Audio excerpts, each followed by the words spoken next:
ये कहानी एक पंडित जी की जो राजा के दरबार में पहुंचे। राजा ने उनसे 3 प्रश्न किए कि ईश्वर जो है कैसे दिखता है, कहां तक देखता है और करता क्या है।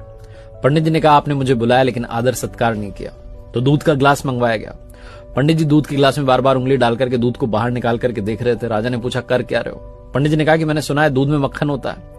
राजा ने कहा ऐसे थोड़ा ना मिलेगा, दूध से दही बनाया जाता है, दही को मथा जाता है, फिर मक्खन मिलता है। पंडित जी ने कहा ईश्वर भी ऐसे थोड़ा ना दिखेगा, आत्मा को पवित्र करना होगा नियम से, ध्यान से, अभ्यास से, तब परमात्मा दिखाई देगा। राजा बड़ा प्रसन्न हुआ जवाब से। उसने कहा दूसरे प्रश्न का जवाब दीजिए।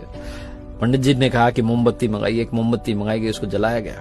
पंडित जी ने पूछा बताइए कहां तक रोशनी जा रही है। राजा ने कहा कि हर तरफ जा रही है, चारों तरफ। पंडित जी ने कहा बस यही, परमात्मा भी चारों तरफ देखता है, हमारे हर कर्म का हिसाब उसके पास है। फिर राजा ने कहा कि तीसरे प्रश्न का जवाब दीजिए, ईश्वर करता क्या है। पंडित जी ने कहा आप गुरु बनकर के पूछ रहे हैं कि शिष्य बन करके। राजा ने कहा शिष्य बन करके। तो पंडित जी ने कहा कि आपका गुरु तो नीचे खड़ा हुआ है। तुरंत राजा ने पंडित जी को जाकर के सिंहासन पर बैठाया और खुद नीचे जाकर खड़ा हो गया। पंडित जी ने कहा आप बतलाने के लिए रह क्या गया है, बस यही तो ईश्वर करता है, पल में राजा को रंक और रंक को राजा बना देता है। बहुत छोटी सी कहानी जिसका सार समझाता है भरोसा बनाए रखिए, प्रभु सब कुछ संभाल लेंगे, वो सब कुछ देख लेंगे, बस आपकी आराधना में, पूजा में, भक्ति में कमी मत होने देना।